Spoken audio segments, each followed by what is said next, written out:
Tu n'as pas besoin de traverser la planète pour vivre une aventure digne des plus grands explorateurs. Pas besoin de partir au Népal, en Patagonie ou en Islande pour ressentir cette sensation unique de liberté totale. Parce qu'il existe un trek en France capable de rivaliser avec les plus beaux itinéraires du monde. Un trek où tu traverses des montagnes gigantesques, des lacs glaciaires, des vallées sauvages, des villages perdus et des panoramas tellement irréels qu'on a parfois du mal à croire qu'ils se trouvent en Europe.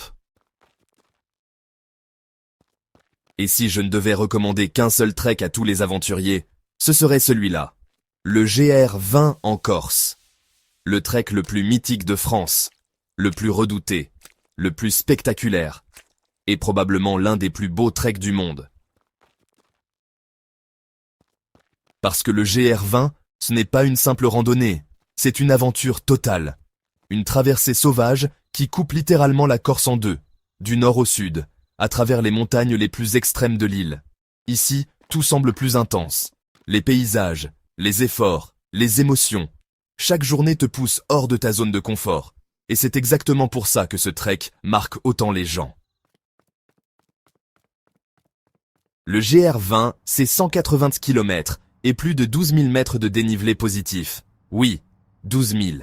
Beaucoup le considèrent comme le trek le plus difficile d'Europe, mais aussi le plus inoubliable. Pendant 2 semaines, tu avances au cœur d'une nature brute. D'arêtes rocheuses à des forêts de pins, de torrents cristallins à des sommets incroyables. Parfois, tu vois la mer au loin, au milieu des montagnes. Sensation indescriptible. Le GR20 commence généralement à Calenzana, dans le nord de la Corse. Et dès les premières étapes, le trek annonce la couleur. Ici, il n'y a quasiment aucun échauffement. Tu attaques immédiatement avec des montées violentes, des passages techniques et des portions où il faut parfois utiliser les mains pour progresser. Beaucoup de gens sous-estiment le GR20 et énormément abandonnent avant la fin. Parce qu'en photo ou en vidéo, tout paraît magnifique. Mais sur le terrain, c'est une autre histoire. La chaleur peut être écrasante, les descentes détruisent les jambes, les sacs semblent de plus en plus lourds chaque jour, et certaines étapes te poussent mentalement dans tes limites. Mais c'est précisément ça qui rend cette aventure aussi légendaire. Chaque matin, tu te réveilles avec une seule mission, avancer. Un sommet après l'autre, une vallée après l'autre, un refuge après l'autre. Et progressivement, quelque chose change dans ton esprit. Tu arrêtes de penser au confort. Tu oublies complètement ton téléphone. Ton cerveau se reconnecte à quelque chose de beaucoup plus simple. Manger, boire, dormir, marcher, respirer et profiter du moment présent. C'est probablement l'un des plus grands pouvoirs du trekking. Le GR20 force littéralement ton esprit à ralentir. Et dans un monde où tout va toujours plus vite, cette sensation devient presque rare.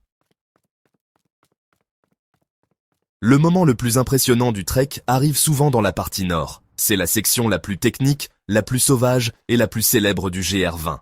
Certaines portions ressemblent presque à de l'alpinisme. Tu progresses entre des blocs rocheux gigantesques, des crêtes étroites et des passages suspendus au-dessus du vide. Parfois, le silence est total. Tu entends uniquement le vent frapper les montagnes corses. Et là, tu réalises quelque chose d'incroyable. Tu es en France, mais tu as l'impression d'être à l'autre bout du monde. C'est ce qui rend le GR20 unique. Très peu de treks européens offrent une telle sensation d'expédition sauvage tout en restant relativement accessible. Et pourtant, malgré sa difficulté, le GR20 attire chaque année des milliers d'aventuriers venus du monde entier. Certains le préparent pendant des mois. D'autres rêvent de le faire depuis des années. Parce qu'il existe une vraie aura autour de ce trek. Le GR20 est devenu un symbole. Un défi. Une aventure que beaucoup considèrent comme un rite de passage. Mais contrairement à ce qu'on pourrait croire, tu n'as pas besoin d'être un athlète professionnel pour le réussir. Ce qui compte le plus ici, c'est le mental. Parce qu'il y aura forcément des moments difficiles. Des journées où tes jambes brûlent, tu vois. Des montées interminables sous le soleil qui semblent ne jamais finir. Des réveils à 5 heures du matin après une nuit glaciale en refuge. Mais à chaque fois que tu atteins un sommet, tout devient instantanément oublié. Les paysages du GR20 sont tellement incroyables qu'ils donnent parfois l'impression d'être irréels.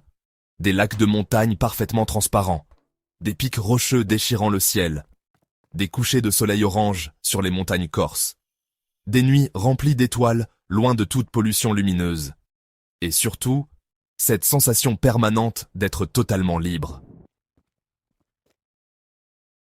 C'est ça, l'aventure brute. Pas le luxe, ni le confort, mais l'impression rare de vivre quelque chose d'authentique. Le GR20, c'est ça. Une aventure sans filtre, sans distraction. Et puis, il y a les rencontres. Après plusieurs jours, tous partagent fatigue, galères et moments incroyables. Sur le GR20, des inconnus deviennent parfois des amis. Et certains souvenirs restent se graver pour toujours. Comme cette arrivée au refuge après une journée épuisante. Comme cette baignade glaciale dans une rivière de montagne. Comme ce lever de soleil vu depuis une crête perdue au milieu de la Corse.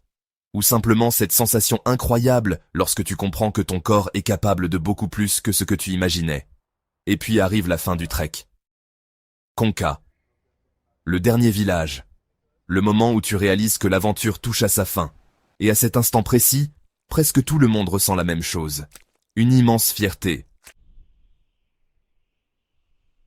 Parce que le GR20 n'est pas seulement un trek qu'on termine. C'est une aventure qu'on vit profondément. Une expérience qui te change mentalement. Qui te reconnecte à l'essentiel. Et qui laisse des souvenirs impossibles à oublier. Alors si un jour tu cherches le trek à faire absolument en France, celui qui mélange défis, paysages incroyables et aventure totale, retiens bien ce nom. Le GR20. Parce qu'une fois que tu auras traversé les montagnes sauvages de Corse avec ton sac sur le dos, tu comprendras pourquoi tant d'aventuriers disent que ce trek n'est pas simplement une randonnée, mais une véritable expérience de vie.